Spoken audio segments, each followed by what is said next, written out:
অনেক দুঃখজনক মিডিয়াগণ, আপনাকে অসংখ্য ধন্যবাদ। আমরা যে গতকালকে একজন ভাই, ওর নাম কি হচ্ছে দীপঙ্কর দেববর্মা, অনেক রাত্র আইএসআইরা বাড়ির নির্দোষ, কিন্তু কোনো প্রমাণপত্র নেই, কি খারাপ করছে না করছে কিছু বুঝে না। এর মধ্যে বাড়ির আইএসআইরা অজিত দেববর্মা স্টাফ আইএসআইরা ওসি চাম্পার পিএসের রাত্র বহুত 10টা-12টা ডাং না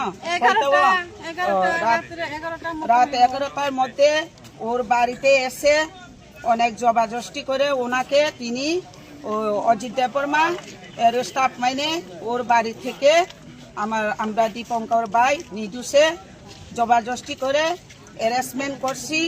এখন এই ভাইয়ের জন্য আমরা নির্দোষ ব্যক্তি, কিন্তু ভাইয়ের জন্য আমরা এখন জাস্টিস চেয়েছি। আমরা মহিলা সব মিলে এখন আন্দোলন দিতেছে। একটা আছে আমরা নির্দোষে যদি আমরা লোকে যখন এখন হ্যারাসমেন্ট করতেছে বাড়িতে আইয়াছেরা এখন বাচ্চা পোলাপানের লোকে রাত্র বউ আছে বাচ্চা আছে বিছনার মধ্যে, এর মধ্যে জবাজস্তি কইরা পাইনিয়া গাড়ির মধ্যে উঠাইয়া এইভাবে একটা অপরাধী, এই লোকের কোনো নাই। আমরা নির্বাচনের আগে যখন আমরা প্রার্থী প্রস্মিত দেববর্মা ওনার বাড়িতে গিয়ে 2-3 রাউন্ড যে লোক ওখানে গুলি করছি, কিন্তু এখন পর্যন্ত এই সন্ত্রাস লোকের কোনো গ্রেপ্তার হয়নি। এর মধ্যে যদি আমরা লোকলে এইভাবে যদি বেনা দোষে তিনি একজন প্রশাসনের কোন লয়ারের অর্ডার দিছে, কিন্তু কোন লয়ারের অর্ডার পাইরা সাইরা তিনি আমরা দীপঙ্কর ভাই কালকে রাত্রে গভীর রাত্রে হেরা পিএস আন্ডারের আমরা পিএস সাম্পাহর আন্ডারের পুলিশ অজিত দেববর্মা তিনি ওনাকে অনেক জবাজস্তি করে এখন বোধহয় এখন জেলে নি দিছে না কোর্টে দিছে, কিন্তু আমরা বুঝতাম পারছি না।